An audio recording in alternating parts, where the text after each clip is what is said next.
Vice President mandates new board of Nigeria Electricity Liability Management Company to resolve tariff shortfalls.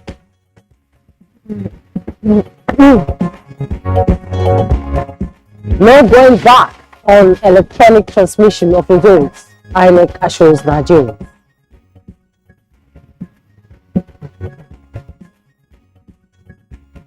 Chief of Army Staff pledges to boost troops' morale through improved welfare. What I started with is to give him a befitting accommodation so that we can encourage our soldiers when they arrive, aspire to be diligent and committed and hardworking so that they can attain the enviable rank of an RSM.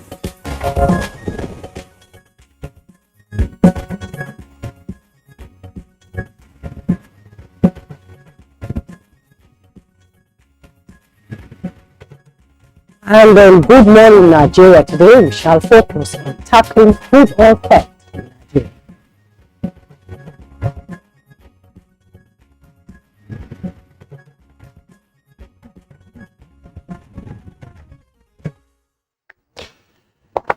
After achieving an upward review of Nigeria's crude oil production quota to 1.8 million barrels per day by the Organization of Petroleum Exporting Countries, OPEC, oil and gas sector experts consider it rather embarrassing that Nigeria is currently unable to meet up with OPEC's production quota.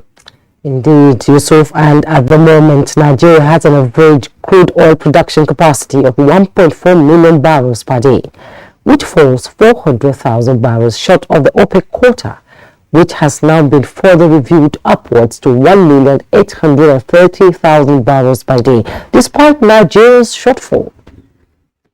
And then government officials have attributed the country's shortfall in crude oil production to economic sabotage, ranging from crude oil theft to pipeline vandalism, illegal refining and oil bunkering activities. Jimmy? So much so that the Minister of State for Petroleum Resources, Timothy Silva, has described the alarming levels of crude oil theft as a national emergency that is bleeding the economy, creating dire consequences of environmental pollution and other health hazards. And Group Chief Executive Officer of NNPC Limited, Mele Kyari, estimates Nigeria's loss to crude oil theft conservatively at $1.9 billion monthly. And such financial capital, Jumai, ought to be, ought to liberate Nigeria from its economic woes if it makes its way into government coffers. Indeed, and President Muhammadu Buhari himself is alarmed by the level of crude oil theft and has directed security agencies to immediately apprehend the perpetrators, especially in the Niger Delta region.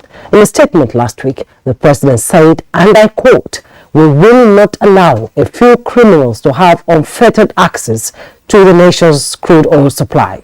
There should be no hiding place for such criminals, and our cooperation with neighboring countries in halting these crimes is being strengthened and tightened." End of quote. Presidential spokesman Garba Shehu, in a recent media interview, also gave indication that the Office of the National Security Advisor will soon reveal the identities of high-profile individuals who are behind crude oil theft in the country. Well, such has been said about those financing terrorism in the country, but we'll never really get to know the perpetrators, Nadabu. And I guess it is so for security reasons, I believe. Well, if the identities of those failing, crude oil theft will be unveiled, only time will tell us this. And it is a matter of time indeed. But who are the crude oil thieves milking the economy? What is their modus operandi, and how can the security agencies put a stop to this dimension of economic sabotage? Now, these are issues we will take up with our panel of guests on Good Morning Nigeria today. I am Jumma Yusuf, welcoming you to another episode of the program. It's a beautiful Monday morning, Nadabo. Truly speaking, I'm Mr. Nadabo Usman, joining my colleague Jumma to welcome you to Good Morning Nigeria, reaching you live as always on the network service of the NTA and from the nation's capital here in Abuja. This beautiful Monday morning, we will really serve you our complimentary segments, hot as they are, at the appropriate time. For now, here are news highlights that is with Comfort Ahmad. Comfort, a very good morning. Good morning, a lovely morning to you too, Jumai. And here's the news highlights. Vice President Yemi Osinbajo has inaugurated a 10-man board of the Nigerian Electricity Liability Management Company.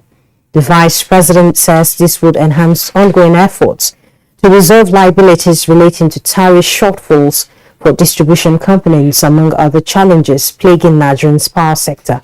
And the Vice President told members of the board to develop strategies to conclude all outstanding pre-privatization issues of the defunct Power Holding Company of Nigeria, PHCN, and resolve the tariff shortfall problems of the electricity distribution companies. Minister of Finance and Budget, National Planning, Zainab Ahmed is chairperson of the 10-man board, which also has the Minister of Power, Abubakar Ali, as member. Now, improving on the welfare of officers and men of the Nigerian Army is set to be one of the cardinal objectives of the present administration, as it is poised towards providing not only state-of-the-art infrastructure, but also to boost the morale of its officers to effectively discharge their duties. The Chief of Army Staff, Lieutenant General Farouk Yahaya, harped on this during the inauguration of the Regiment Sergeant Major House Nasmet Barracks, Makudi, in Benue State. RSM in the highest office attained exposure in a unit, father of the unit. And when I came on board, I feel that RSM should be restored to its exalted place. And what I started with is to give him a befitting accommodation so that we can encourage our soldiers when they arrive to aspire to be diligent and committed and hardworking so that they can attain the enviable rank of an RSM. And following a tip-off that bandits invaded Tigi village in Augi local government area of Kebbi State, the police tactical teams in synergy with army and local vigilantes swung into action and neutralized one suspected bandit and recovered one AK-47 rifle. While appealing to the residents to support the police and other security agencies, Commissioner of Police, Kebbi State Police Command, CP Ahmed Magaji Kantagora, reiterated the command's readiness and determination to secure the border communities and Kebbi State against banditry. Away from that, INEC has reacted to an online publication saying the Commission has jettisoned the electronic transmission of results and reverted to the manual process. A statement by the INEC National Commissioner for Information, Festus Okoye, says it is not correct and should be disregarded. Okoye notes that the procedure for result transmission for the 2023 general elections remains the same as witnessed in recent governorship elections in Ekiti and Osun State. INEC reassures Nigerians that the electronic transmission of result has come to stay, as it adds to the credibility and transparency of the process when citizens follow polling unit level results on the INEC result viewing portal real time on election day. And ahead of the next month's opening of the political space for the 2023 general election, campaigns young Nigerians under the ages of youths in politics want the forthcoming campaigns to be dominated by crucial issues affecting the masses rather than name calling among politicians, which they say could be divisionary. And they bared their minds at the sensitization forum for youths which held in Abuja with the theme Voter Education and the 2023 elections. On important issue have to do with the masses, has to do with practical capital development, do with how, if you are voted, how do we able to address the inflation that they continue to hit the country, how they address the issue of exchange rates, security and girls' education. we are taken for granted. Girls are not educated enough for us to go into politics also, because we also want to go into politics. We also want to protect our country. So we as the women, we need education. We are educating the general public not to sell their votes, because 2023 election is very important to our country. We as youth in politics, we are giving it to ourselves to make sure that vote buying does not happen in 2023 elections. A report from Yobe State indicates that so far 14 lives were lost, while more than 200 people sustained various degrees of injuries as a result of flood disaster recorded across the state. Also, reports showed no fewer than 3,600 houses were submerged. We prioritize evacuation first, and also victims that were sustained injuries treated and discharged free from hospitals, government-owned hospitals, and then later we ensure that people that are at most risks were evacuated to safer locations, provide them with shelter, temporary shelters, food basket, and basic commodities. The federal government has debunked the news making the rounds on social media that the Nigerian mission in the UAE has abandoned some stranded Nigerians in that country and is making it difficult for them to return home. In a statement, the Ministry of Foreign Affairs says, however, the Nigerian mission and the UAE authorities are working to assist more than 300 Nigerians stranded in the country for various reasons, ranging from overstay, loss of passports, lack of documentation, especially in the case of infants, to pending cases with the Emirate Police. The affected Nigerians are among nationals from other African countries in custody at the holding center of the Al-Ware Immigration Office, pending the consideration of their cases and conclusion of the legal processes by the relevant authorities before repatriation. And a statement added that Nigerian mission has been working to collate the details of the stranded Nigerians with a view to issuing emergency travel certificates to those with no means of identification. The UAE authorities, on the other hand, will process the immigration papers of those on overstay who are the majority and are required by law to pay fines of $10,000 per person, which the UAE government is willing to waive the fines for those who are unable to pay, however not without the attendant penalty of 10 years ban from the UAE. That concludes the news for now. Good morning, Nigeria. I'll be back with Jumai and Yusuf after this break. Good morning. It's a moment in the day when I need my me time to just unwind and indulge. Cadbury 3-in-1 hot chocolate. Now available in 30 gram and 450 gram. It's your time to win big with the Oral-B bumper promotion. Buy any Oral-B pack for a chance to win 1 million naira. Yes, 1 million naira. 3 winners every month. Buy any pack of Oral-B, write your name and phone number on the empty pack, submit to any of our designated centers, and stand a chance to win 1 million naira. The Oral-B bumper promotion will run from 12th of August to 12th of November 2022. Visit our social media pages for more information. Buy Oral-B today and start winning. Terms and conditions apply. Are you aware that your perfect family may be under threat by germs? Germs can cause infectious disease. These infectious diseases are amongst the biggest killers of adults and children. Illness-causing germs are everywhere. In unclean bathing water, on your clothes, dirty surfaces, on cuts and wounds. To protect your family from germs, use the power of Dettol's 1 capful. In your bathing water, for your laundry, for surface cleaning, for first aid, and to protect your family from up to 100 illness-causing germs. Use Dettol Shore. Join us to stop crude oil and product theft at production sites, on the pipeline, at terminals, at the depots, on vessels, at refineries. Help stop crude oil and product theft. Report infringements to www.stopcrudetheft.com. You can also validate genuine purchase at validate.stopcrudetheft.com. Please report and be rewarded. This message is from the Nigerian National Petroleum Company.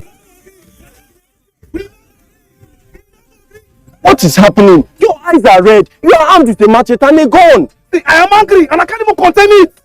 See, my guy, calm down. See, calm down. See, I have planned to go and destroy this people's businesses in the city. I have to retaliate for what they've done at our place. They cannot eat their cake and have it now. Never. if you destroy their business here and they destroy that of those close to you over there, especially that your brother who sends you steady cash, how would you survive? Would your dreams be on hold? What you're saying is correct, but I'm still angry. The best way is to embrace peace.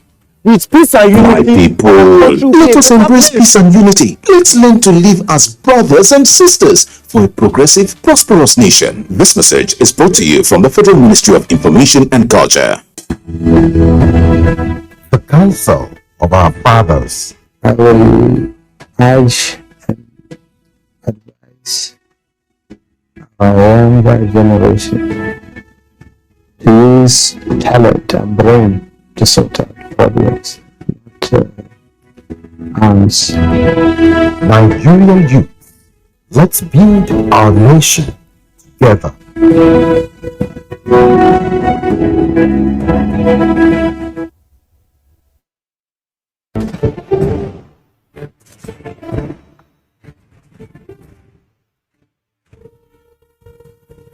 Finally, the hero of Nigeria's democracy has arrived. He shall usher us into a new phase of development, peace, and prosperity. He is the father of the new Nigeria, His Excellency President Muhammadu Buhari, GCFR. Welcome to another season of giving Nigerians hope yet again. We are sure of a great future for both ourselves and generations yet unborn. We look forward to your leading us as a nation to our manifest destiny. Though the challenges against us as a people are many, we know that your leadership shall set us on the right path to our greatness. A new dawn beckons on us all, and having you as our president is a precursor to this. Thank you for believing in Nigeria. This message is from the Nigerian Television Authority, NTA. You're watching Good Morning Nigeria on the network service of the NTA. On business news today, federal government inaugurates National Cocoa Management Committee with mandate to improve the living standards of cocoa farmers. Details with Alika Oparachi Ariwa.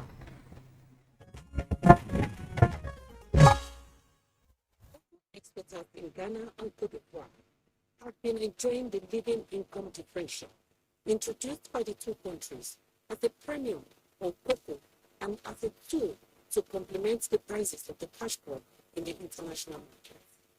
The Minister of Agriculture and Rural Development, Dr. Mohamed Abubakar, stated that the purpose of inaugurating the Cocoa Management Committee is to work out modalities for Nigerian cocoa farmers to start benefiting from the initiative like their counterparts in Ghana and Cote d'Ivoire.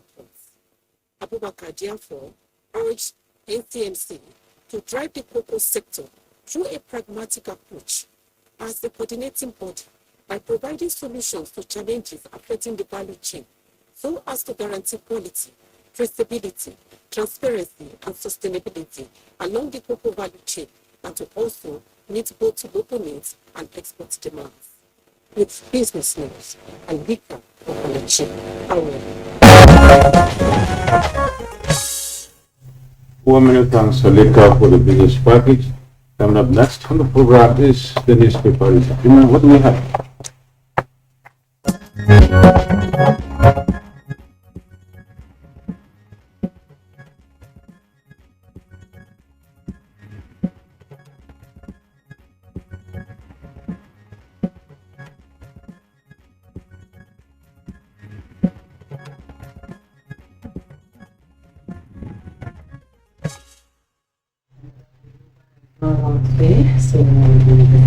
Issues on the newspapers this morning, and I have the Al Jazeera newspaper, and just below the masthead we have 2023 senatorial elections, while over governors ambitious and riders cracks wide within parties.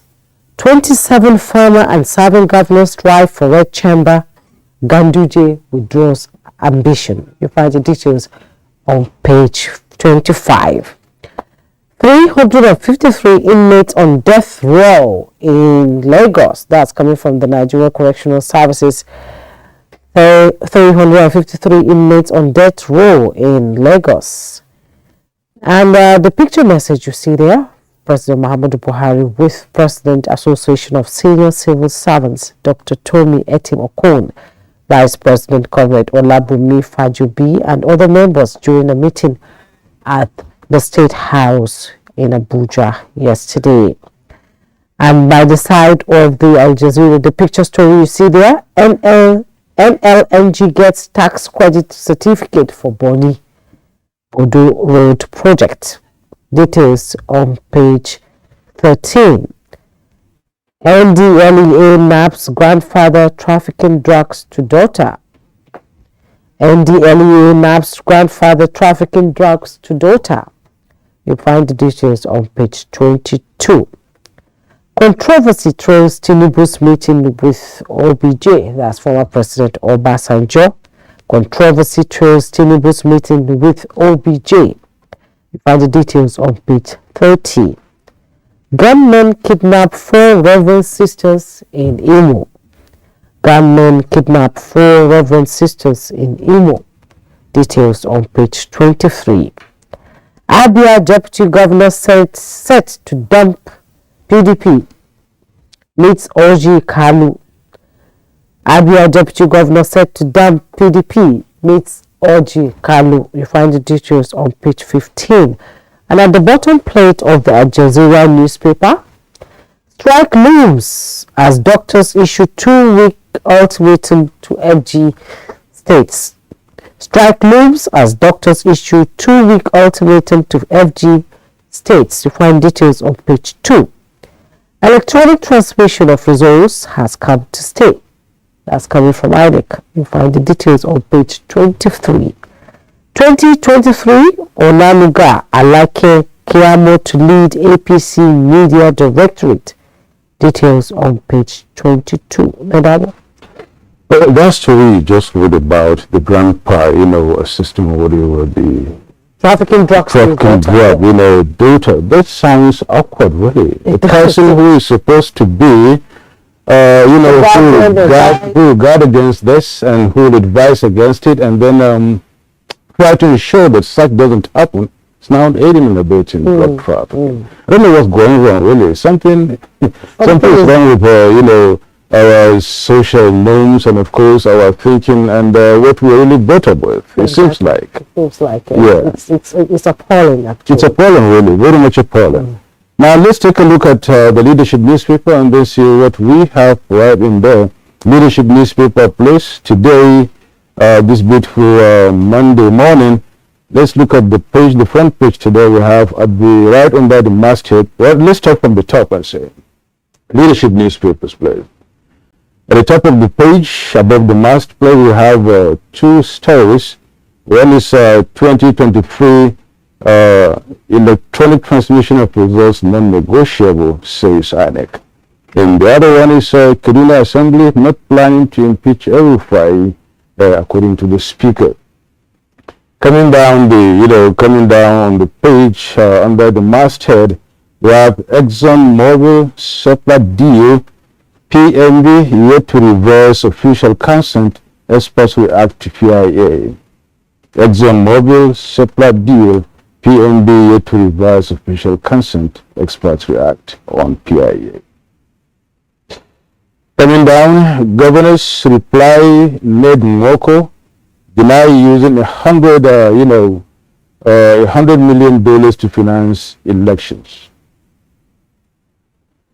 Governors reply Ned Nwoko deny using $100 million to finance elections.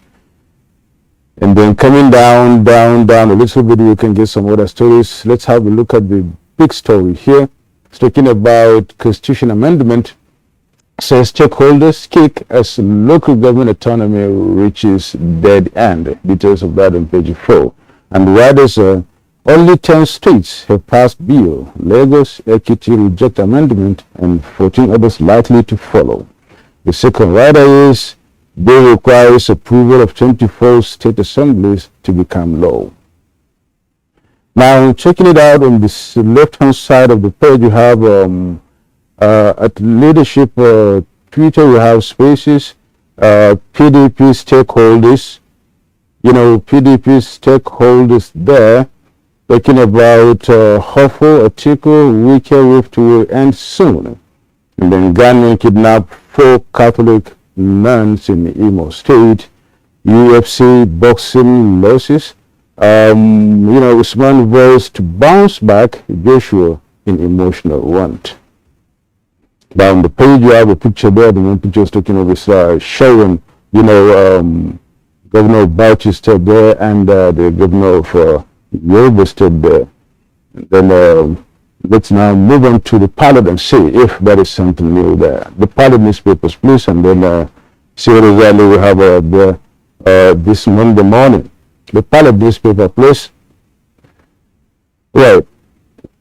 2023 polls is the main story here. Electronic transmission of transmission stance. That's coming from INEC. It says INEC assures insists 2023 general elections results will be electronically transmitted. And the other writer is denies jettison electronic transmission election results. And then says electronic transmission of election results is provided in 2022 Electoral Act.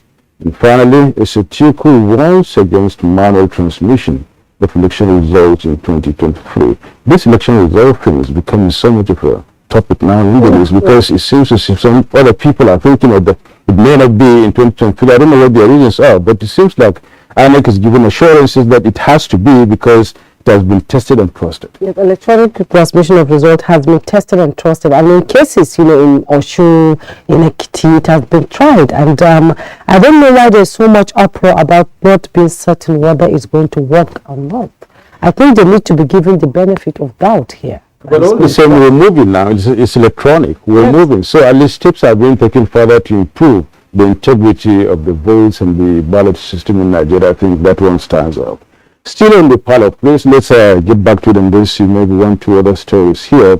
We have 353 on death row in Lagos prison facility. I think we read that story too. The details of that on page 7.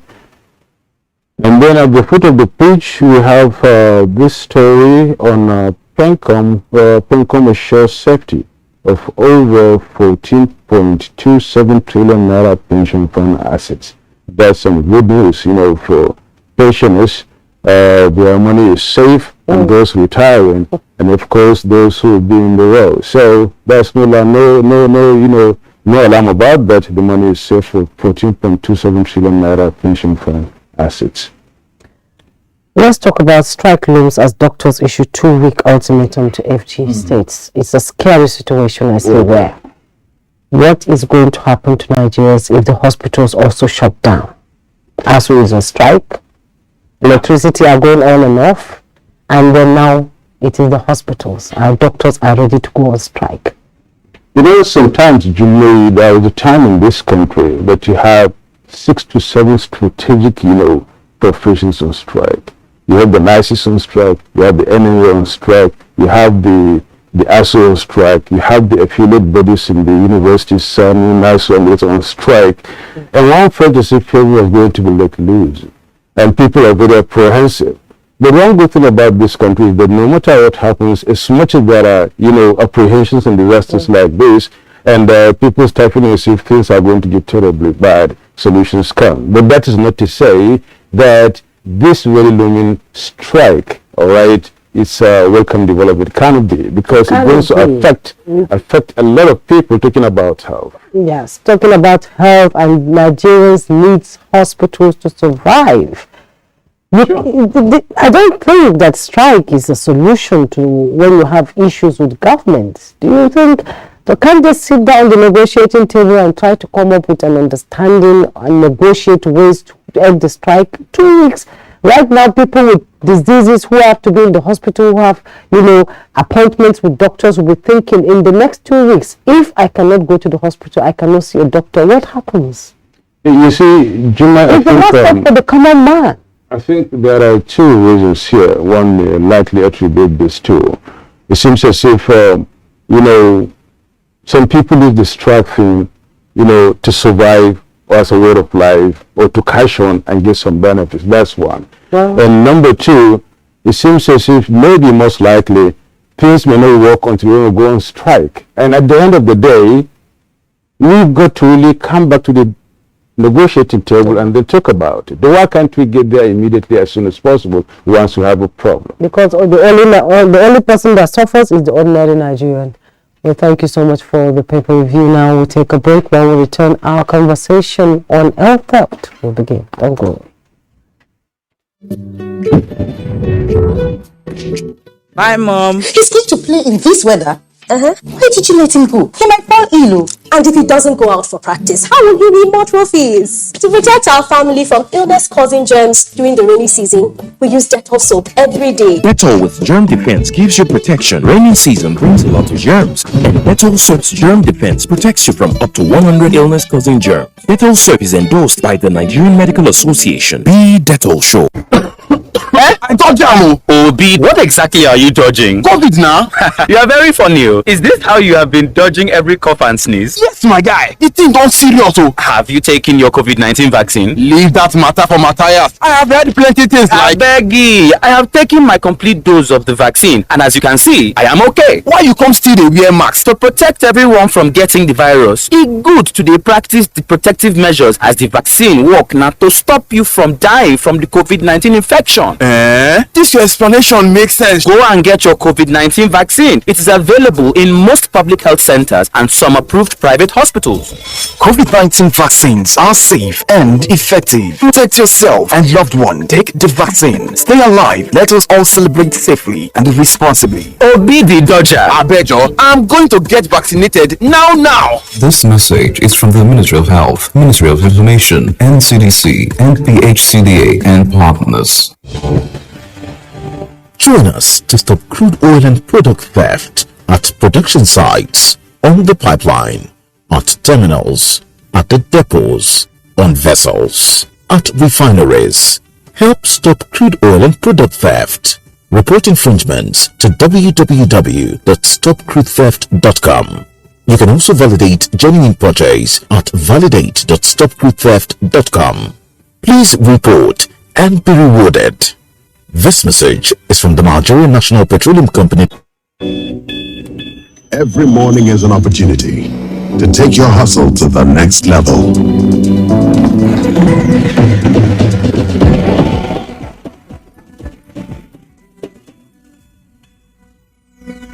Every morning is one day closer to your ambition.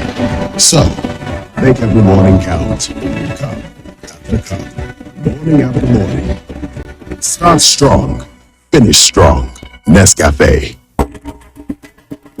To every politician, as the campaigns gain momentum and passions begin to rise, remember, the errors of your opponents do not make you a success.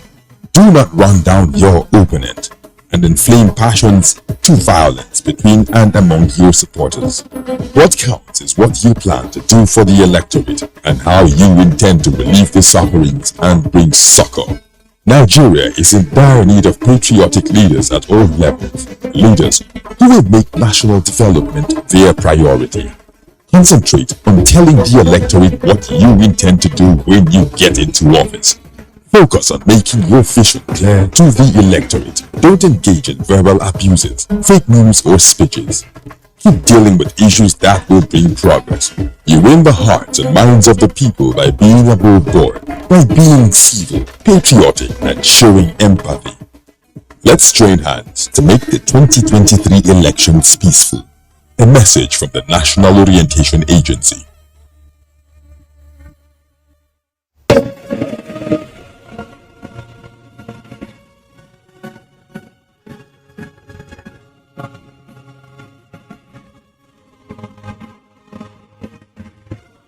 We are all Nigerians. Against all odds, we shall and must remain united. We may have our challenges, our problems, and setbacks. However, together we shall overcome them all. What doesn't break us shall make us stronger. This is the mindset that shall bring peace, progress, and prosperity to our beloved country. Do not let tribal and religious sentiments govern how you think, act, or feel. Don't be influenced by those who want to destroy our precious national unity. Everybody who's a Nigerian is your brother and your sister. This is the mindset of the new Nigeria. It is also the mindset that we must all adopt. Let us support each other in creating the Nigeria of our dreams. This message is from the Nigerian Television Authority, NTA. Welcome back, and there's a prompt for our conversation, which is on tackling crude oil theft in Nigeria. Here's a background report put together by correspondent Garba Leta'ala.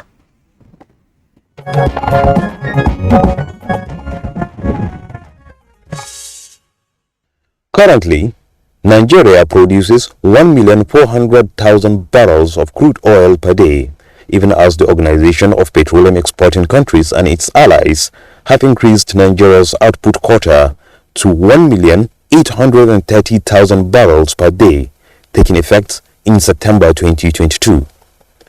An average of 1,238,000 barrels per day recorded recently also indicate a 12.5% drop, according to the latest report of the Nigeria Upstream Petroleum Regulatory Commission.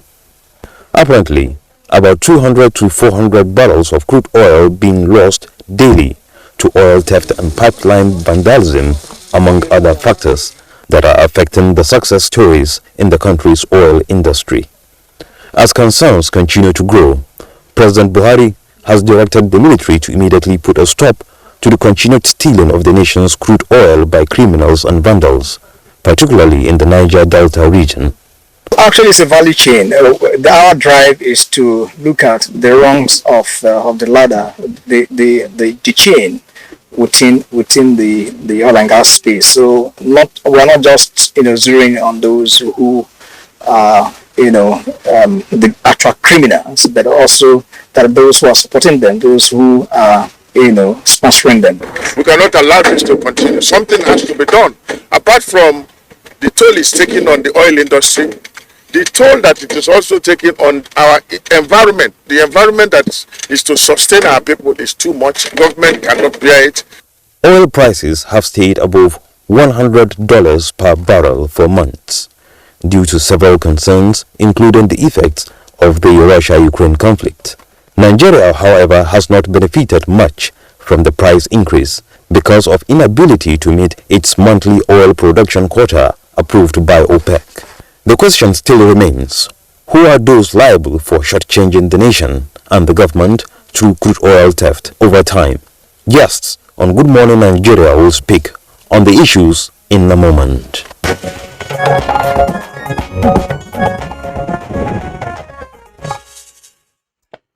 Now to discuss the topic, we have joining us via Zoom the Group Chief Executive Officer of the Nigerian National Petroleum Corporation, NNPC Limited, Malam Mele Kyari. Thank you for joining us, Malam Mele Kyari.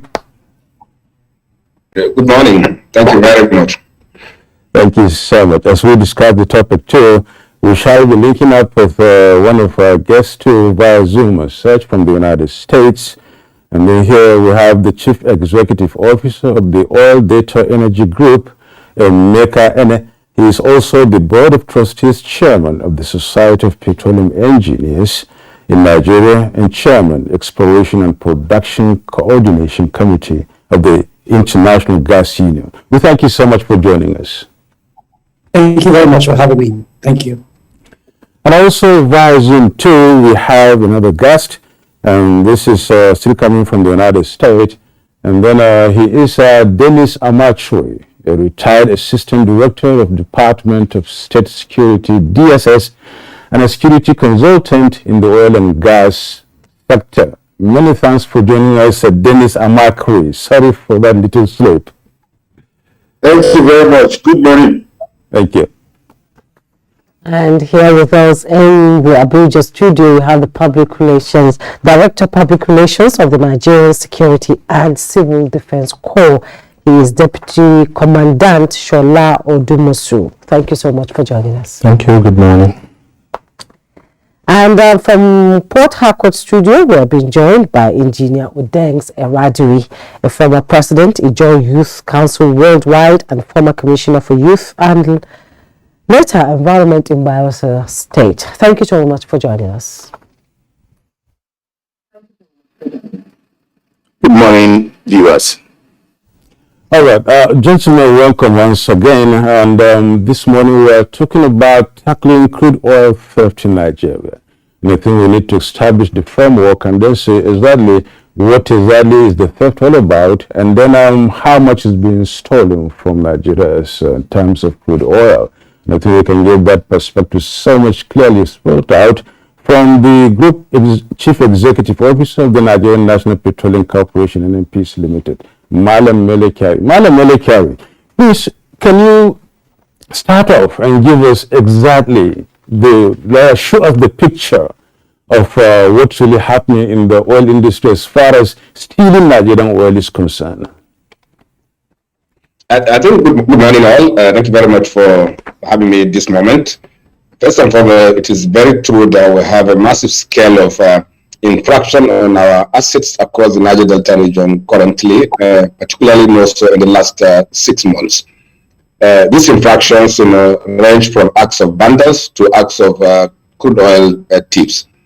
And the crude oil thieves operate in 2 ways. One is to process them right in situ in what we call illegal refinery. They are not refinery really, they're just boiling pots on those locations. And some do channel those production into batches and small vessels and potentially either export them or take them to nearby location for further processing. This is happening. We have massive scale of surveillance information both on ground and on the air, and we are very convinced that the number of illegal refineries are massive, and also the connections into our pipeline network. All our major trunk pipelines have such infractions in them. They're what we call illegal connection.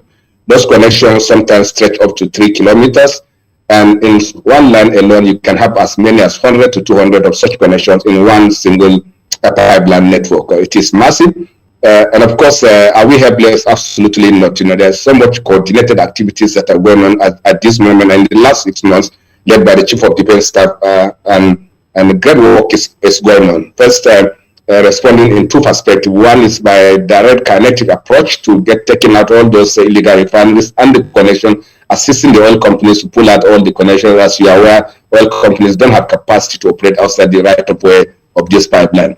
And secondly, also community engagement is also necessary in the sense that absolutely the community members are most cases they are the victims of this situation. Environment is degraded.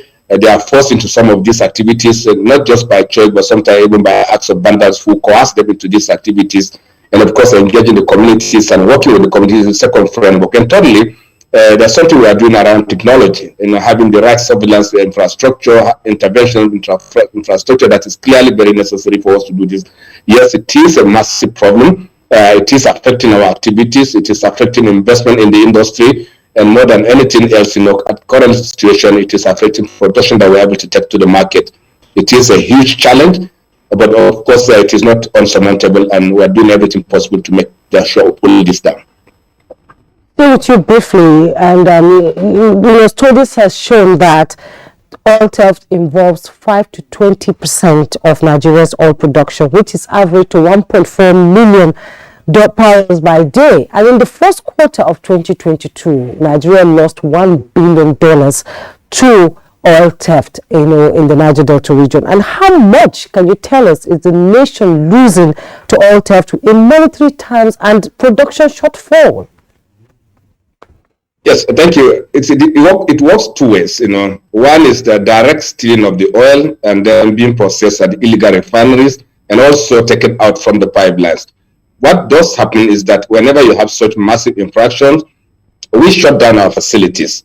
And therefore, this is opportunity lost, the production that could have come on the table. And that is why we are currently at the average of 1.4 million barrels. We have capacity to do up to 2.1 million barrels. You can technically say that you have lost about 700,000 barrels per day of production, but it doesn't mean 700,000 barrels is stolen. What in reality happens is that when those stealings take place, they probably lose up to 200,000 barrels per day of direct losses to thieves.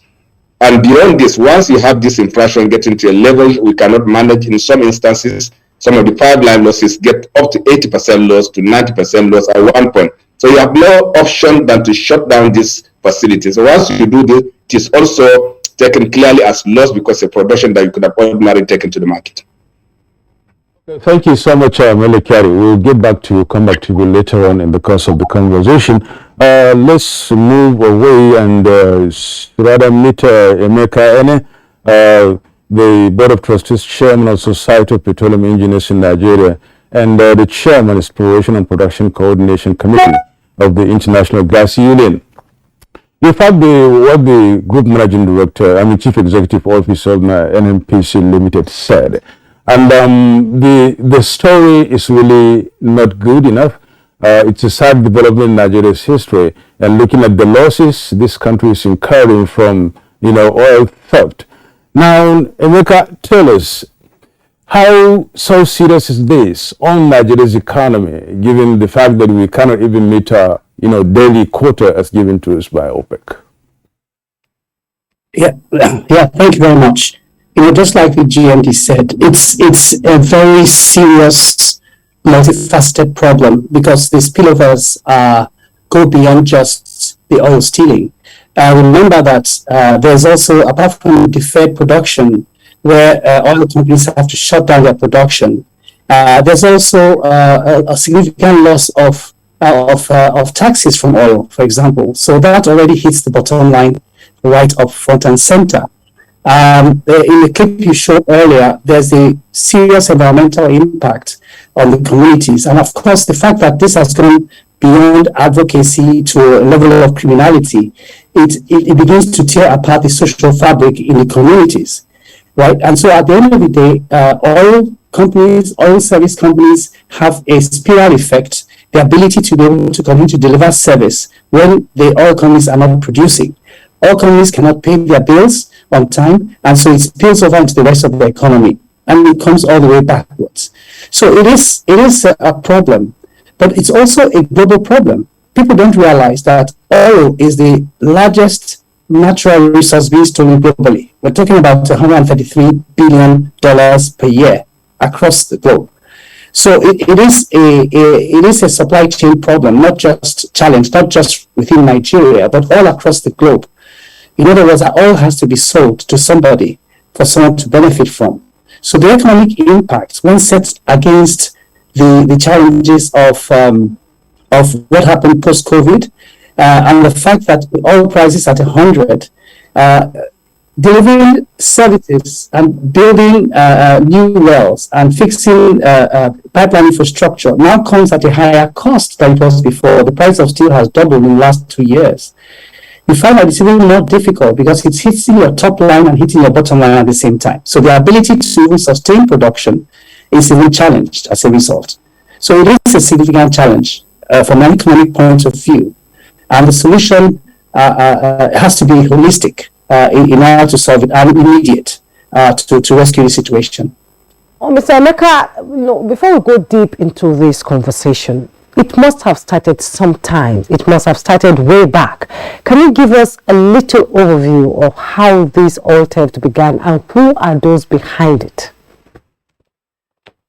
Well, the who behind it probably is beyond my pay grade in terms of being able to establish that. But you see, this thing, you can argue that it started from the point of view of advocacy. But what you have is a moral economy that essentially an economy of entitlement. So the reason is that you have some communities in which there isn't any exposure to government agencies, for example, and pipeline infrastructure passes through there. So it started from that. It started from leaks of oil pipelines, and therefore small criminal gangs began to take advantage of it, riding on the feeling of entitlement. One interesting thing is when you drive between New Orleans in the United States and Lafayette, when you're driving through the barriers, you actually feel that you're in the Niger Delta. On the right and the left is exactly the same. But you're driving on an 8-lane highway, and therefore the infrastructure, being able to reach the people is there. So what's happening is that because many of these communities are isolated in Nigeria, this activity can go on undetected until it becomes and reaches a very high level of criminality. Second thing, of course, is that it's a supply chain that goes beyond Nigeria. So in other words, there are people who are buying illegal oil And as a result, you have that challenge. So the moral economy of entitlement snowballed into criminality. In other words, people in the village, either by coercion or by complicity, now see that as an entitlement. And of course, the presence in the communities hits the communities in a positive manner. In other words, there's a PMS. You have money being distributed in the communities. So reading the hearts and mind of the communities has always been a challenge. And I think, like the GMD pointed out, attacking it on a multi-level point of view, not just from the kinetic approach in trying to suppress it, but from the rule of law, but also at the level of the hearts and minds of the community, because that's where it started from in the first place. It started from there, where this feeling of entitlement snowballed into criminality.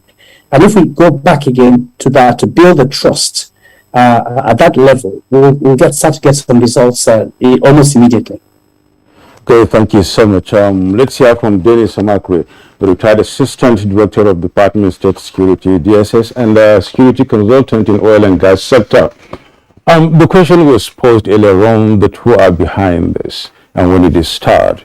But the issue here is that being a very lucrative business, one would think that some high-profile people are behind it, and a lot of other community members could be coaxed, as as Emeka said, and a lot more people may want to join because of its lucrativeness.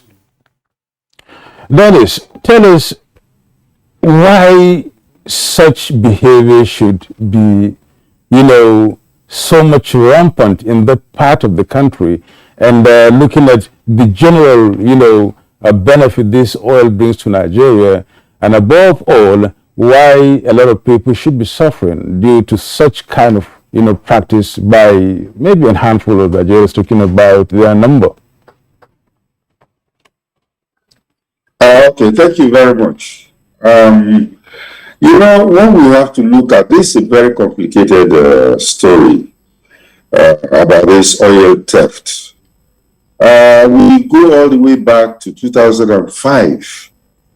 2005, when we had militancy in the Niger Delta, and then of course it picked up in 2006, where the militancy was very, very high. By then, many people don't even realize that there was a lot of bunkering going on. And then of course you started having people stealing oil, and then of course barges were waiting outside on the shores, getting draining from the oil that are stolen from the swamps. Now all this oil were picked up, sold overseas, and then of course the militants were using it and then getting in exchange the battering for arms and ammunition.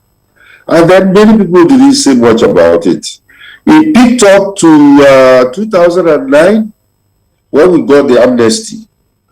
But when the amnesty happened, the oil bunkering started going up. Although there is a less attack, militancy, because most of the warlords were taken care of by by means of the amnesty, you find out that the rest of the second tier militants were busy because they felt that they can get more money, not even depending on the money that they are getting from the amnesty program. So it started becoming an all-commerce affair, where you find out that everybody, even foreigners, Navy was arresting people, foreign ships loaded. So it's the people behind this.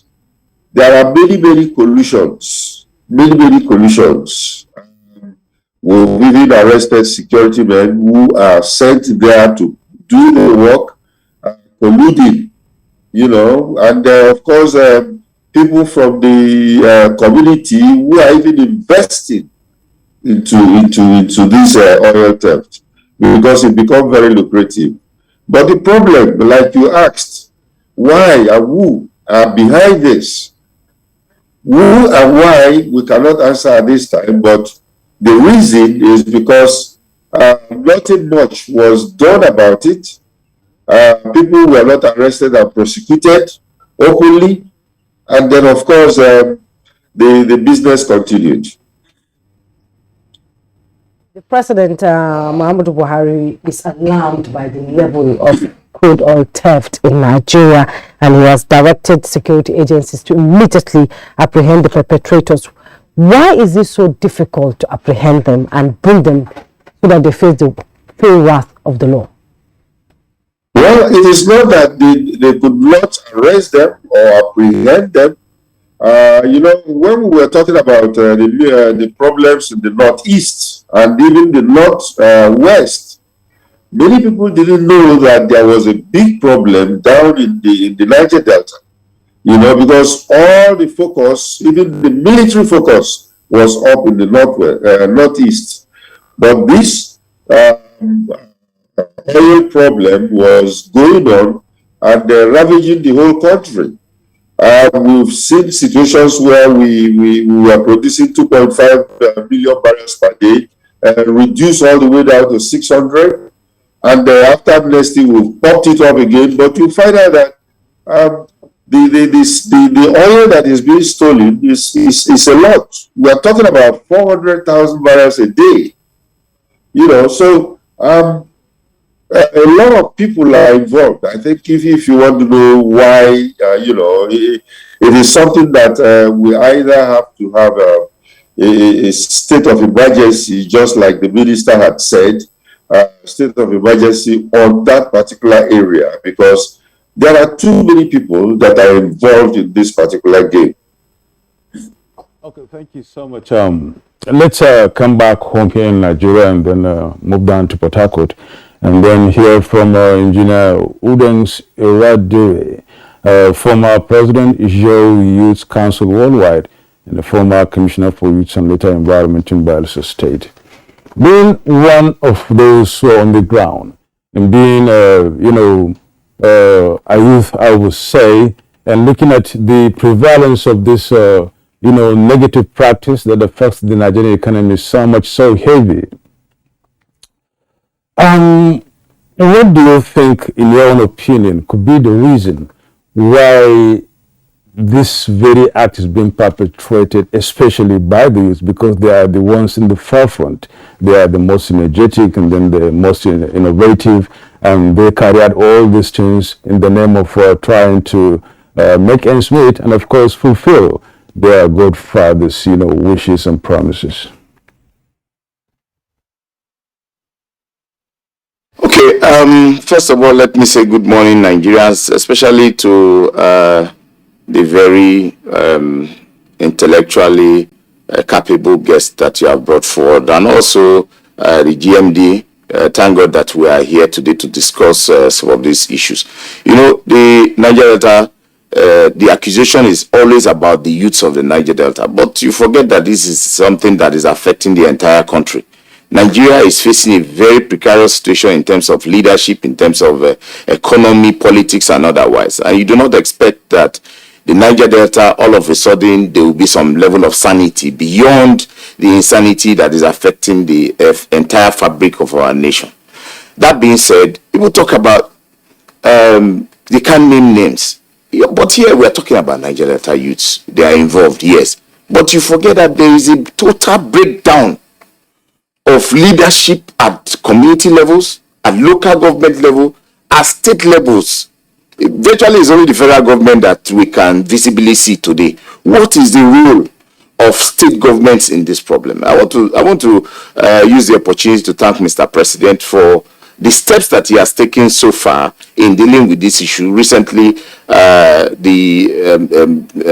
Tempolo was engaged, even though it isn't new, because he has always worked for the peace and security of this country, and I appreciate the fact that today he's no longer seen as an enemy, but rather a co-traveler for peace and development in the Niger Delta. The Minister for Niger Delta, for the Minister for Petroleum Resources, yes, so much kudos to him for the steps he has taken so far. While he was governor, he was very concerned because at that time the resources of the states were dwindling as a result of the activities of young people in the Niger Delta. And so the Governor Silva at that time, today Minister for Petroleum, took the bold step to deal with the problem. We got the amnesty to his credit, and that saw Nigeria benefit a lot from the Niger Delta till we are finding ourselves where we are today. What is the role of governors in the Niger Delta? What is the role of local governments? These facets of governance have collapsed, and therefore the people now are in a quest for survival.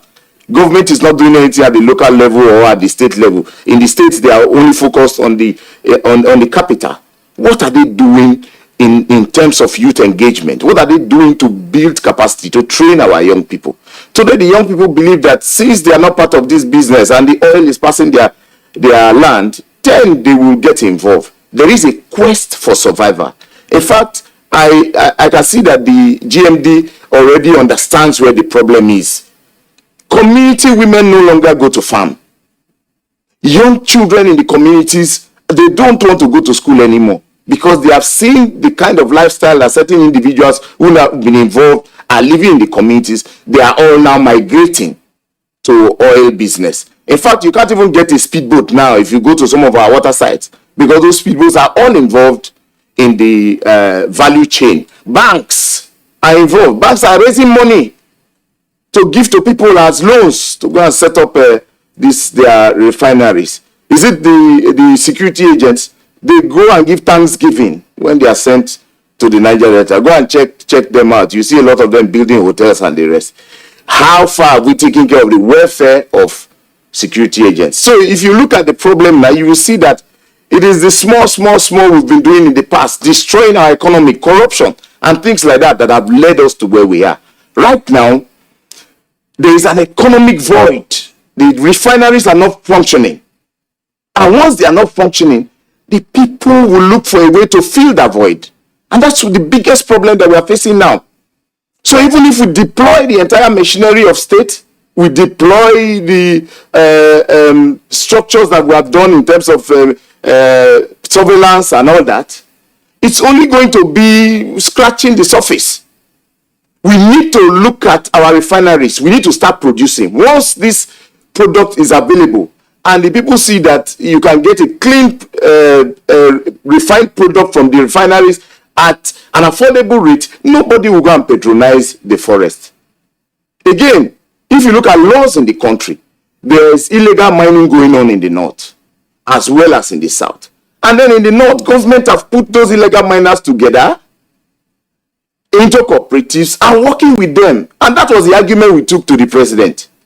And then the president graciously said we should go back and then see how those illegal miners in the south, in this case, oil bunkers, can also be put together in a cooperative and see how government can work out a formula to deal with it. And Senator Itainang, who was the special advisor to the president on Niger Delta, was appointed as chairman to midwife that process. Unfortunately, he resigned to go and contest election. But we had several engagements with the boys involved in these activities. And we have seen that from what they are doing, they have even developed themselves. There is a local technology they have developed. They are no longer using fire, as you could see, destroying the environment. Some of them have developed to the point where they are using generators and heat electric burners to break down the crude oil. So if we can see that kind of advancement from this crude nature and the hide and seek process, then it shows that there's capacity in the Niger Delta.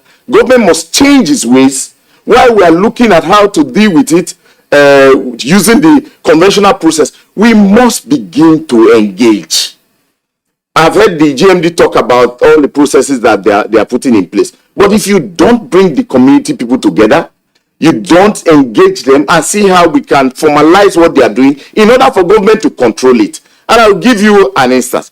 If you take areas in the states and say these are buffer points, all those who are involved, we can now gather here. This is how we want you to do it. Just as government had announced in the past that they will be giving 1,000 barrels to these boys. You give it to them. The NNPC monitors that 1,000 barrels.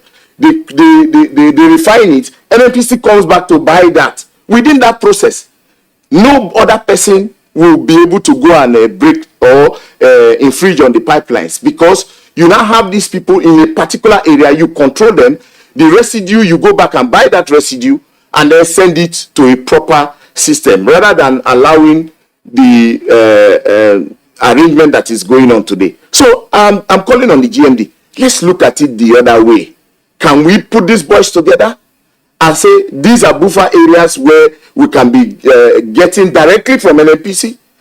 That way, they will help to secure the lines. Communities know that this is their community. This is where it is done. They will no longer use fire because there is a technology. Clearly, they were in Sheraton Hotel in Abuja, where they came with their own consultants to do slides to show to government. I don't know why we are not looking at that aspect of it, so that we can be able to control the arms deals that is going on. We can control even the security hide and seek they are doing, which is leading to the boys going to acquire arms and then challenging them, because truly there's a lot going on. I'm sure the GMD knows that even in the terminals where federal government goes to load, they are so organized that people are going there to load the vessels. The vessel that was arrested in Equatorial Guinea, what was he doing around government approved loading terminals? There is a lot going on. So when the boys see them steal the big one and then they go and take the small, then you use the soldiers against them. The boys say, no big gun, these people they use against us. Make we say go carry this gun. And then you see this back and front going on. Can we look at setting an area, working with these boys, just as the president have approved? Because truly, what we are saying here is not rocket science. The president have given his nod to say that if we are going to be organizing criminals in the north to work with government in order to secure the mining environment, then we should be able to do the same, apply the same law to those in the south, which the government have approved. Can we look at that so that gradually we can start dealing with the problem? But I tell you, another problem we have is the PIA. Late President Yaradua had said it was injustice to be taking oil from an area without the people, and said, let us make 10% as equity for the people. So the people know that, look, in this business, whether the oil is flowing from the north, whether they find oil in the east, west, anywhere there is oil activity, 10% equity should be given to the host community. That is what they are dragged in the National Assembly until it got to the point where, under the comfort of air conditioners, they were dilly-dallying 5%, 3%. Don't forget that the people are seeing. Yeah, Engineer Adri will come to that. You know, all this while you've been talking about how much money can be made, how much money is being made. Can we talk about another aspect that is worrisome, and that is the environment itself, where the people live, eat, sleep? Yes, I'm still with you, Engineer Adri. Can we talk about the aspect of environmental degeneration of the environment itself? Environmentalists around the world are worried that people in their axis mostly affected by disease, poverty, and no education. Can we talk about that instead of talking about how much money is going to be made and how government is making money, state government money are getting derivation? How does it reach the ordinary man in the Niger Delta? You know, before we came up with this idea that, look, let us work with these boys, let me explain it to you. They go and steal this product. They use fire. Sometimes it is the same crude oil they are pouring into the firewood that they are using to boil those pots. So they destroy the environment. Because of this hide and seek, the residue, they pour it into the environment. That's why we have come up with a formula to say, let us work together. The same way that illegal miners in the north were polluting the environment. There was a time that there was lead poisoning and entire communities were killed. And then the government said, no, let's work together so that the residue that you use to destroy the environment, NNPC working with this structure can come and be collecting it. Once our people know that that waste that they are throwing away, they will make money out of it. They will be gathering it in drums. That way we save the environment. Now I spoke to you about technology that has been advanced locally by the people to the point where some of them don't use fire anymore. They are using generators to power heaters, and then using those heaters to boil their produce. That way, the environment where they do that is clean and decent. Now, because NNPC will be on top of it, coordinating, the one that destroys the environment will no longer happen. The one that they go and hide to insert umbilical cords in the lines will no longer happen, because they will know that this is the buffer area where we are supposed to operate. NNPC in the morning will give us this amount. What I'm saying in essence is, once there is control by government and the people are comfortable that there is no longer going to be hide and seek, the aspect of environmental degradation will also be dealt with. It is because of the current situation where people are trying to steal. That's why we are having the massive degradation that is going on. But once you organize it, even the people themselves will isolate those cartels that are coming to buy, because it will be better to deal with government and be secure than be dealing with those who are coming to supply refineries that are now springing up all over neighboring countries around Nigeria. But above all, we need to, as a government, ensure that our refineries are functioning. Once the refineries are functioning, there will be no more incentive. We are all hoping that the Dangote will come on stream. Dangote refinery will come on stream. The Port Harcourt refinery will come on stream. Warri will come on stream. Once we do that, then you will see that we'll be spending less in the engagement. But again, to the GMD, we need to do more education on the area of the PIA. The PIA have been signed into law and come into action. And communities, I know I did some engagement in some community levels and discovered that the communities don't understand truly what the PIA is bringing on the table. I have made them understand that, look, in the PIA, it is what is produced from your place that you will benefit from. This 3% may look small, but it is a fact. It is better than where we are coming from. But the people need to understand the role they need to play to ensure that they benefit from the 3% in the PIA. So please, let us begin that engagement. While we are talking about the surveillance, you can see that in the past few days, over 1 million young people have been gathering in Delta State, so that we can now bring all the young people together, let them understand where the pendulum is swinging to, so we can be able to manage what is happening in the community. But I assure you that this is going to be a temporary approach, because we need on the long run to ensure that the products are available from federal government, so we can directly be able to deal with this problem. If you do a helicopter flight around the Niger Delta, you will be shocked at what is happening. And the GMD probably in one of your propaganda on this for people to see what's happening. Please, let's do a flight, video it, let the Nigerians see the magnitude of this problem. People will understand that, yes, the president understands it. He has given the go-ahead. Let us activate those institutions so we can deal with this problem. Thank you so much, Rodri. Public Relations Officer, Nigerian Security and Civil Defense Corps, Shola Odumosu. You've had them all now. We're just trying to come down to see how we'll be able to tackle this very menace in our country. And your outfit is one of those subtle responsibility of trying to, get this criminality brought down to the barest minimum, if not at best, eradicated.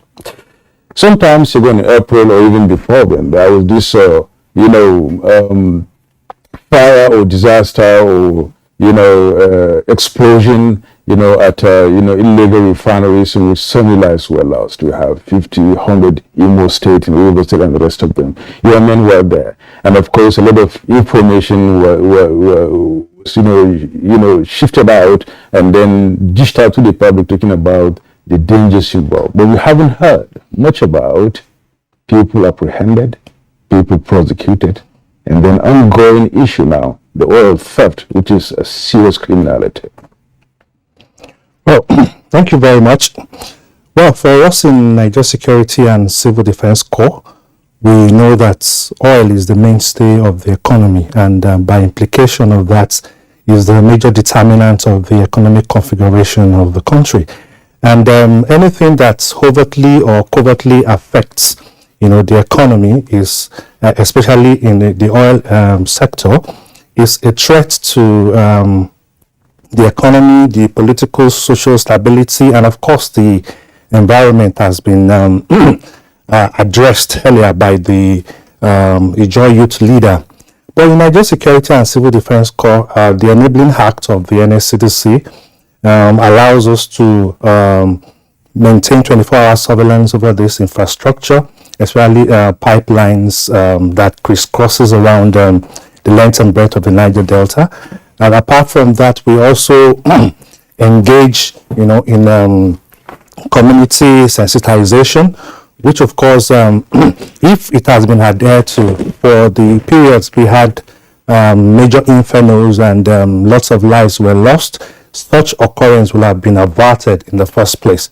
But we are doing our best, and good enough we have a Commandant General that understands, the whole terrain, is a security expert, and since he came on board, things have been very, very different.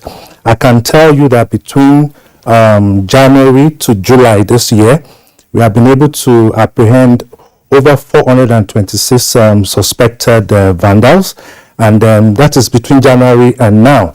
But if I put it together between 2019 to date, we have been able to arrest a total of about 884 vandals, which of course, out of these numbers, about 821 are undergoing prosecution. And about 168 are already convicted. And I'd like to also tell you that even in the event of our raids, into the creeks, we discovered that there are so many illegal refineries, being undertaken everywhere in the Niger Delta, and of course, it is the resultant effect has not been very, very okay, in the sense that it causes environmental degradation, and government cannot continue to look the other way. So we were able to destroy at least about 444 illegal refineries within this axis, and we're not stopping at that. We have continued to launch, our surveillance and attack and all of that. But then there is need for us to also engage, community, especially the host communities. They also have a role to play, because since they are the host communities, majority of those people, just like we said, they are not invincible. There are people we know. There are people, the host communities, they know them. They know the incessant nature of that vandalism. And when somebody comes to your community and decides to to drill a hole within the petroleum pipelines, a number of people are aware of those things. What are they doing about it? Have they been able to engage the stakeholders who could assuage the situation? But that is the issue.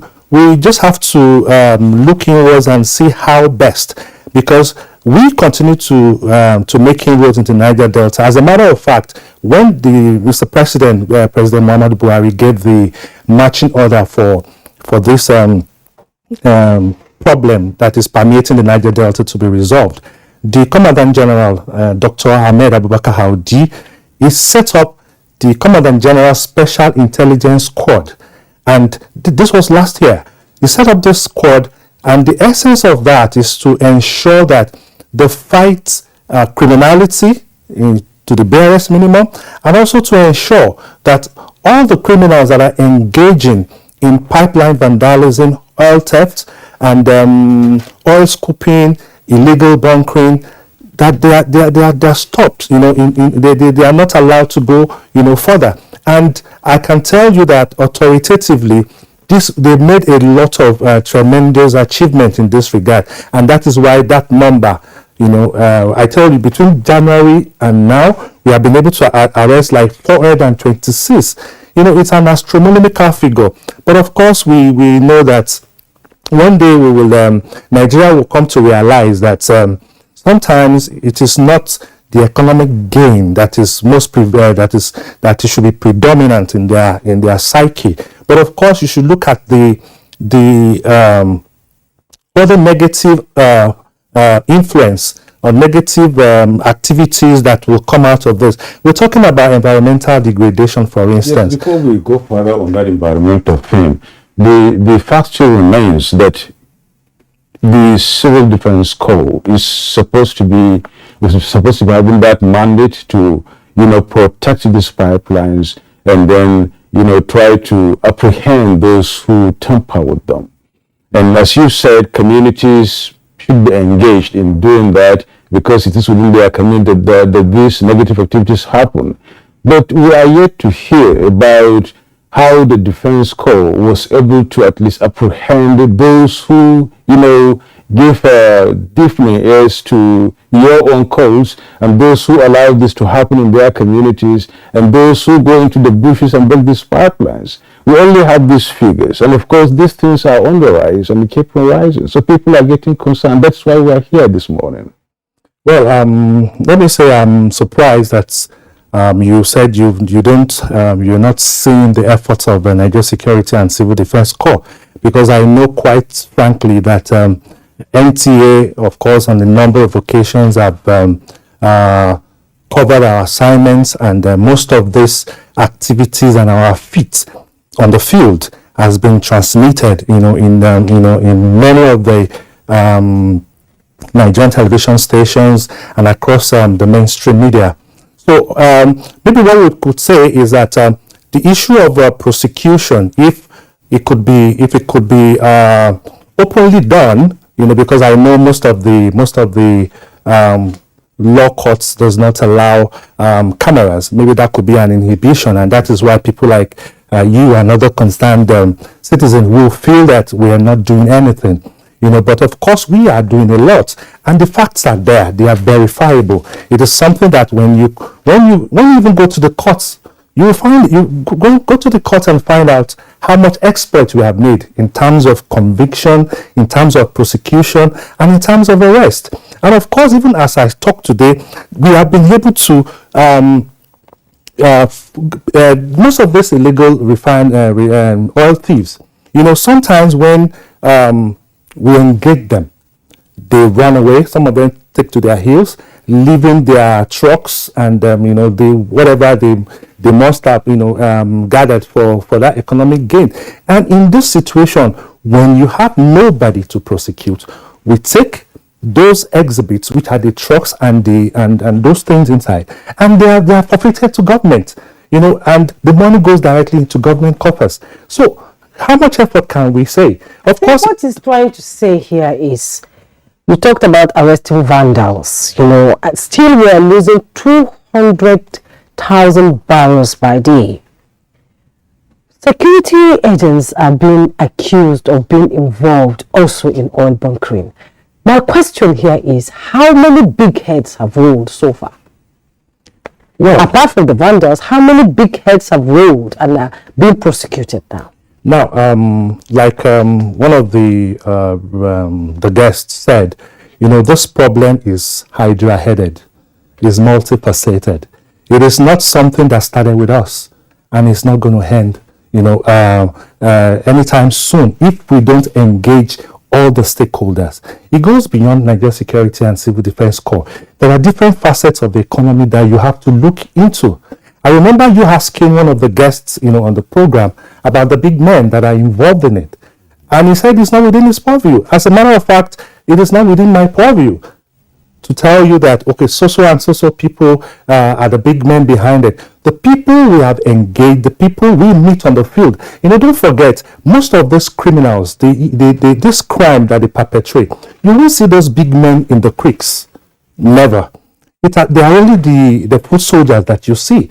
And most of these guys, they are so hardened, in their minds that no matter how you press them for information about who their sponsors are and the rest of that, you don't get to have any information from them. And you cannot begin to, when you look at the aspect of the human rights, there is a limit to how you can false information out of someone. There's a limit to how you can torture an individual without facing another angle of the law, because the human rights activists will come, at your doorstep and tell you that ABC was over, how do I put it?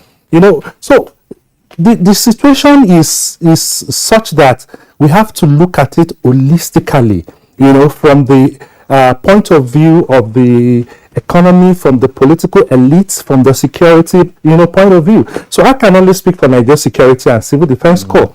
And I'm proud to say that the efforts of NSCDC so far, maybe peradventure this think the number of barrels that we lose per day and the number of the amount of money we are losing every day could have been higher than that, if not for the effort of the security agencies. So we need to give applause. I know that in some cases, some people have accused security agencies of complicity, of connivance and all of that. But I can't stand brief for other security agencies. I can only speak for Nigeria Security and Civil Defense Corps. And we are doing our job the way it should be done. Even Dr. Ahmed Abubakar Howdy is the Commandant General that has zero tolerance for compromise. Once he finds out that you have compromised on your job, then he's showing you the way out. Because we have a lot of professionals, let me put it that way, because we have undergone series of training for you to know that this area you cannot compromise. In fact, with the Commandant General you can't compromise. I can tell you that. Okay, thank you so much, Odumosu. We'll come back to you later in the course of the conversation. Now let's move on to Malam Mele Kyari now, the Chief Executive Officer of Nigerian National Petroleum Corporation Limited. Earlier suggestions were made, and some of them were implemented, some of them halfway, some of them fully, some of them never implemented. And this talking about, Engineer Uden's elaborate suggestion as to how we'll be able to tackle this. And as he talked about the issue of 1,000 barrels to be given out, and of course the 10% equity, and talking about engagements.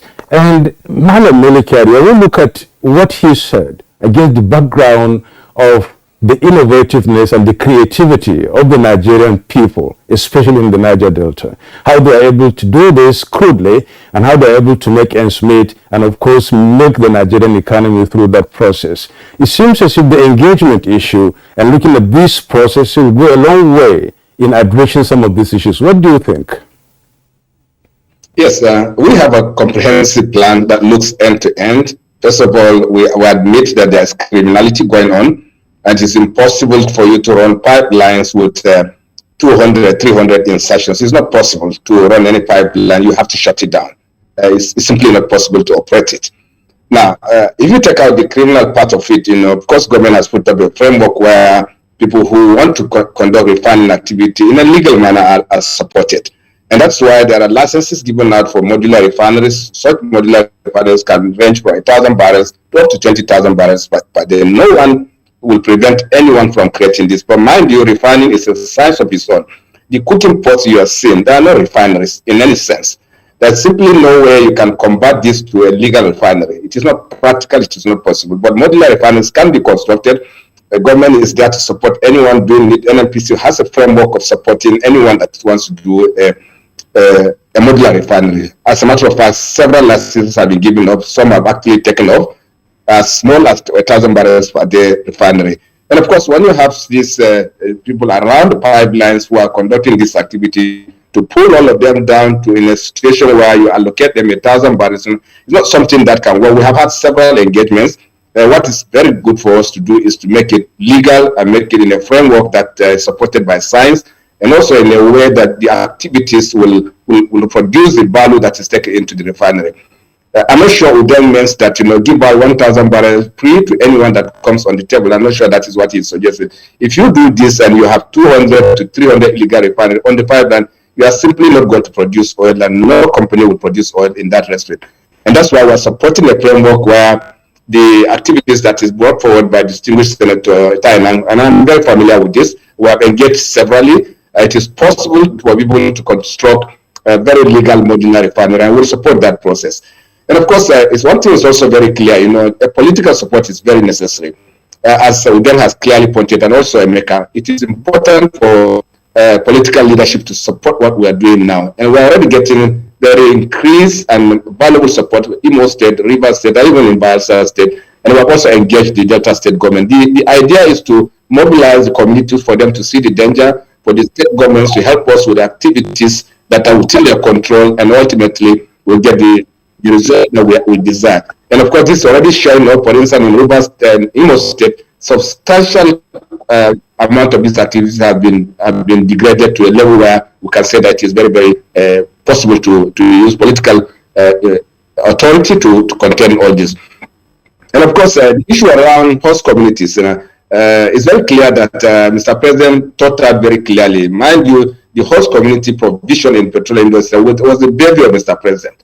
He decided that it must be met in such a way that the communities are directly engaged and involved in the process of taking care of themselves, not what we do now. There are several other interventions that we're all aware as Nigerians, the 13% derivation, the Niger Delta Ministry, the amnesty program, and several other interventions aimed at making sure that help and support comes directly to the communities.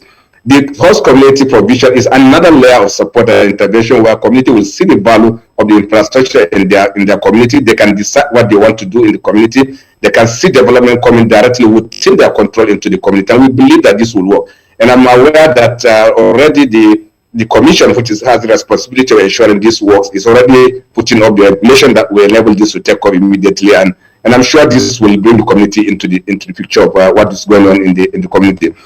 Overall, there must be an end-to-end coordination and an activity that must see. I've had the gentleman from the Civil Defense, Rishola, saying number of arrests, but it is very correct. Several arrests have been made by all the government security, and from the Department of State Service to the police, to the Civil Defense Corps, the Nigerian Navy, the Nigerian Army, and this is coordinated. This is happening concurrently. And because some of the arrests have not been brought to the public, but this will happen very soon. People will see the level of arrests as men, which cuts across every interest group. And I admit also that there's a number of collaboration and compromises that is taking place, from workers of the oil companies to the security agencies, and also members of the community down the ladder. So there are criminals everywhere, and of course the arrests that have been made for the civil defense gentleman has said includes everyone. Whoever has that infraction on the pipeline is involved in this process will be arrested, and some are already arrested. So there's no distinction, there's no separation. There's absolute determination of the government secretaries to flush out anyone in any system. And we think this will work, because so that we need to distinguish criminality from legitimate aspiration for economic value.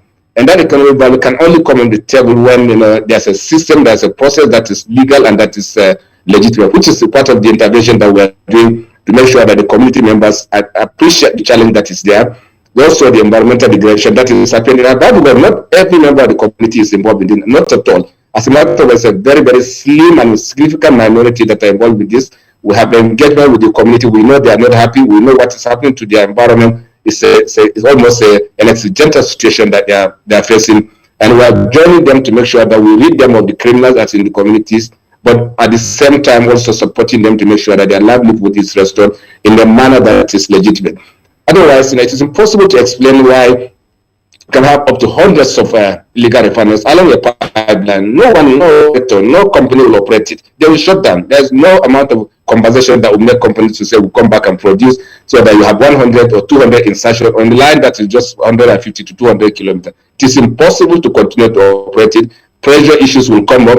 Technology issues will come up. The line will not hold. And therefore, we simply don't have, even on a technical ground, even on a compliance ground, to shut it down. So that means that we have to read the lines of these illegal insertions, illegal activities of these criminals on the line, while we engage to ensure that we resolve issues around community challenges, around economic consideration that must happen necessarily, and also the application of all other means that government has already put in place to work. We believe that this will work. A much more comprehensive framework is put in place. And we think that doing this together jointly with the communities, the members of the community, with the state government, and also with the, probably if necessary, with the kinetic activities of the government security agencies, which is already showing up. As you may be aware, you have seen several arrests of vessels by the Nigerian Navy in the recent times. we think that in recent times, marine activities of criminals has actually subsided very, very dramatically. And I can't say it is zero, yes, but of course I'm very conscious of the fact today that those activities are wearing down. And also even the illegal refineries, we're always going back to put back one of our lines on operation because we have some level of confidence now that activities are really bringing out the results that we want. So it's a quite more comprehensive activity that is going on, and we believe that those conversations as we're doing now will promote the process of making sure we bring to a close. Indeed, Malam Melekari, the conversation will continue, and our viewers out there, don't forget we have Emeka Eni and Ene and Dennis Amaki from the US still going to contribute to this conversation, on how this conversation can continue so that the center itself can hold and Nigeria can make profit from its God-given oil. Let's take a break. We'll be right back.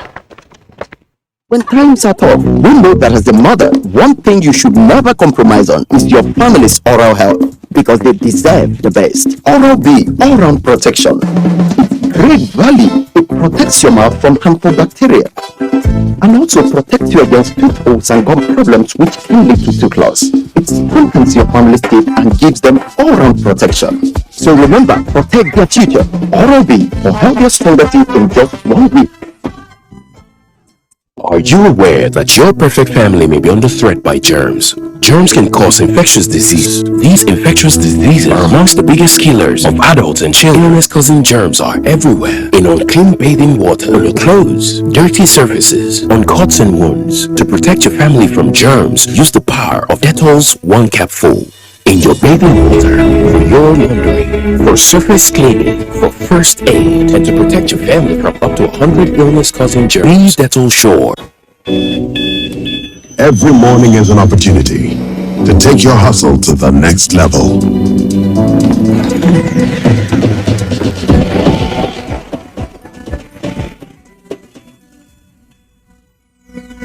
Every morning is one day closer to your ambition. So, make every morning count. Cup after cup, morning after morning. Start strong, finish strong. Nescafe.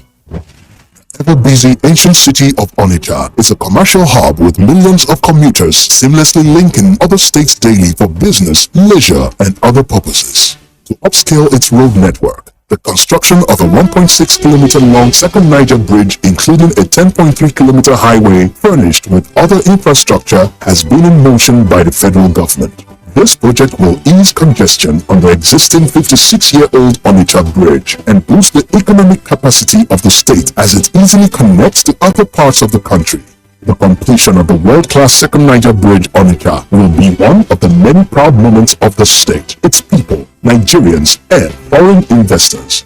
Onitsha, which hosts the largest market in Africa, is geared up to boast of an impressive road network. Once again, these moments are made alive by the federal government, and it is deserving of all the applause. Trying our best to contain the situation, and in our operations, we've been able to make a lot of recoveries. We've been able to also arrest suspects that are involved in this kind of activities, and we've been able to also recover particularly arms and ammunition from those who are carrying it unlawfully and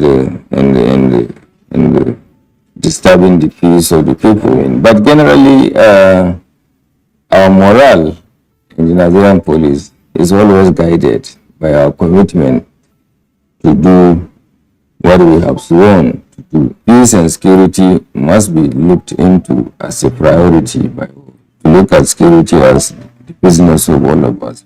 This message is from the Federal Ministry of Information and Culture.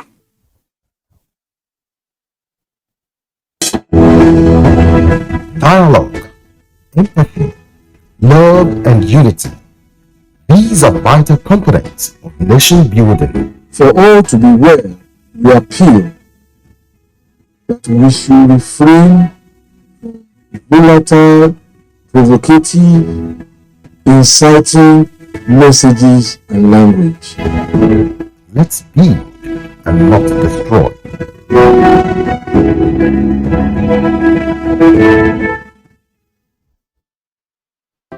pastors, our imams, in every church, in every mosque.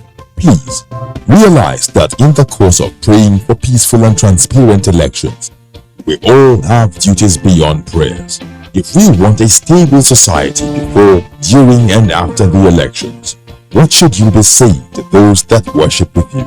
All Sundays and all Fridays, you are saddled with the responsibility of bringing up good generations. It is therefore your duty to both man and God to ensure peace all the time, no matter about elections alone. People talk to people and people listen. Talk to your followers. Make them listen to ensure peaceful 2023 elections. This message from the National Orientation Agency.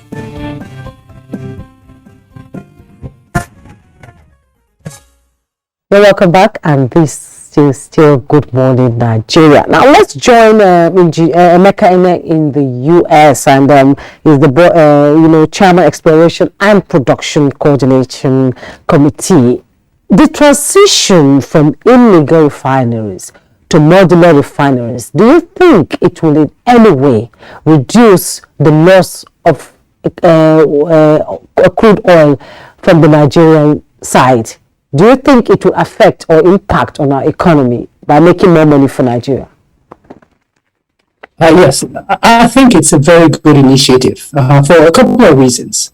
We have to recognize that we have an infrastructure deficit in the country.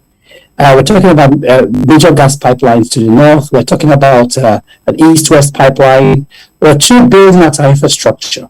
The idea of modular refineries shortens the time to market or distance to market for the oil that we produce. But one of the things that is often missed is the regional local impact of a modular refinery. So if you create the activity locally, the communities feel the impact more of the oil activity that's being generated. So think about it. You drill a well, and then you put it into an invisible pipeline in the ground, and you transport it hundreds of kilometers away, and that's the end of it. Nobody sees what is going on apart from observing a wellhead. Now, when you refine locally through a modular refinery, you're actually creating activity spillovers and economic spillovers that impacts the community. There are a lot of people who tend to focus on oil as a commodity, but you forget that oil as a processed resource can multiply the economic value added by almost 50 times, depending on what you do, all the way to petrochemicals. So the modular refinery concept fits into our psyche very, very well, because, in Nigeria, we talk about pay small, or that manage it like that. I better pass my neighbor. All of these things means that we think in a modular fashion. We think in practical ways in which we can make ends meet. The modular refinery allows you to process on site. And there are examples of modular refineries that have created value within the local communities. People get involved in the oil, petroleum products distribution business. People are employed, skills are developed, right? And we don't forget that when we're focusing on only, illegal refining, you have to recognize that there are more than 250 distinct skills that you can acquire just in the process of either searching, storing, and transporting or processing oil. More than 250 skills that can be contained within the communities and translates into greater economic value added. So indeed, the strategy of encouraging modular refining, married with what I would call economic corridors, that is where you have industrial parks that have all the related activity within the regional concept, will help a lot in deepening the value added amongst different communities. Because think about it, you have a young man who has left school or even didn't finish school because of the opportunities are limited, and then getting involved in illegal refining becomes the next opportunity to earn 100K, 200,000 naira, so on and so forth, right there in the community. If you have a modular refinery or a small petrochemical complex within that community, you are going to have a lot of people gainfully employed. A small modular refinery will employ at least 50 to 100 people easily. And each of those people can support multiples of that economic activity. So I think it's a good concept. I think it's a concept that is a potential game changer. It will impact the power business, impact the gas business, the same modular approach for expanding and filling the gaps we have in infrastructure.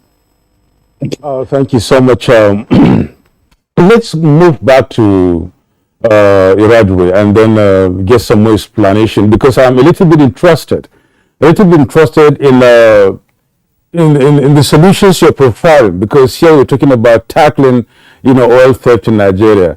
And let's get more elucidation on what you earlier preferred, and then see how practical that can be. Mele Kyari really, explain some of them, and then we really want to hear more about that. When you talked about quest for survival as one of the reasons why these things happen, and we also talked about the involvement of the banks and in this whole business, one would think that there is not so much to do in the Niger Delta area or the oil producing area.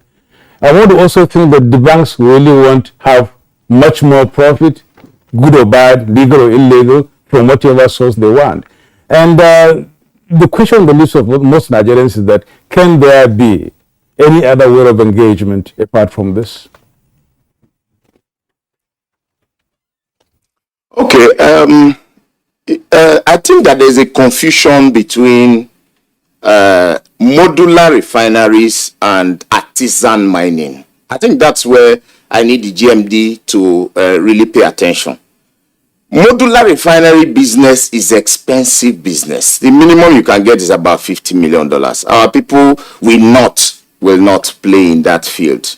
What I'm talking about is a situation where in the backyard of a woman in the community, she has constructed a drum and she can cook at least 3-4 buckets that she will sell that day to earn a living. I told you there's a quest for survival because there has been an abandonment of government and its responsibility, both at the state and the local government levels, to the people. I have navigated around the Niger Delta. I have seen the nakedness of neglect of the people by government institutions. Therefore, the people are in a quest for survival. They know some of these communities, 5 years down the lane, you see some of these boys involved, they have nervous breakdown. There is a serious conflict, health challenges that is affecting the people that others are seeing. But even in the same vein, people are getting involved. The number of people who died in Imo State, it's not everybody that died there went there to cook the product. The value chain. I've seen people who are involved in transportation, just like the last speaker said, people, middlemen who are doing business. Somebody spends 15 million naira. You'll be able to get this their new improved refining pot, as they call it, with generator and electric burners. People are going to banks to collect money, and the banks know. They know what I'm saying. So I have said that there is a crisis that we are facing. Modular refinery is not the same thing as artisan mining. So what I have said is, look, the situation is bad. Let us gather our people in an industrial area, just like you said, and say this is where they are going to be doing it in this cluster. 1,000 barrels per day. And then NNPC is directly involved in monitoring what they are doing. Those boys who are involved in those communities, they know themselves. They have associations. They have met with government. I told you twice in a Sheraton Hotel where everybody was involved. NNPC was there, the regulatory agencies. Let us not confuse ourselves and continue to say because the white man say there are standards like this, so if it's not like this, you can't do it. No. Look and watch CCTV, the Chinese channel. It shows you how from crude method, the Chinese developed their technology to the point where they are. One used to interest me, where they used to use mortars to pound bamboo and gradually migrated to producing paper. There is technology going on, local technology going on in the Niger Delta that can be harnessed to the advancement, to the advantage of the country. We are going to provide a lot of jobs and then save the environment. We talked about the environmental issues. I heard the NCDC man talking about it. Nigeria itself, NNPC, have not invested enough resources in the fight against illegal refineries. Where are their dedicated tank farms? So that when these products are identified, they can take them to those tank farms and then sell them back to the economic purse. But go and see what happens. They destroy them on site, they burn down those places, and eventually add to the loss and also to the degradation of the environment. Because the Mr. Rado, now when you talk about, are you with us here? When we talk about survival here, call for survival, and the issue of, can you hear me, Mr. Edward? Yeah, when we talk about issue of survival here, when we talk about survival, we are referring to, people trying to make ends meet. And you earlier alluded to the fact that the governors, state governors, and local government chairmen, and other government subnationals, I must say, have not been doing very much and very well in this regard.